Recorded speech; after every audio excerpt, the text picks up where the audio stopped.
jeclo waxaan leeyahay ilma adeerayaal horta inaga cidina inoo sharxan maanta laba nin oo inoo siman oo reer Sheekh Isxaaq baa inoo sharxan waliba oodi ab ka dhawe laban deen ninka inala ooda ah oodi ab ka dhawaada ninkan inala ooda ah baa sharaxan waxaa jirtay bari intaynu habariyoon is cod doonanay ama garxajis baan dhay intaynu cod doonanay inay dhaheen annagu habar jecloy fudeed mooyna casnimeedu kuma aan ogeyn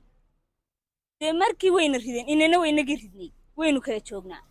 habar awalna intayna soo saareen inana wayna soo saarnay wayna kala joognaa midaan jacayl gaar ah hayna miyuu jira waa may wala reer laba nin oo inoo siman baa sharaxan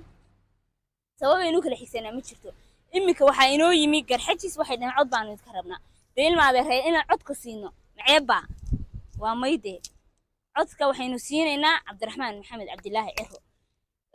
waxaan idin sheegayaa Muuse Bixmaalin oo tuu qudbeeday burcu ka qudbeeday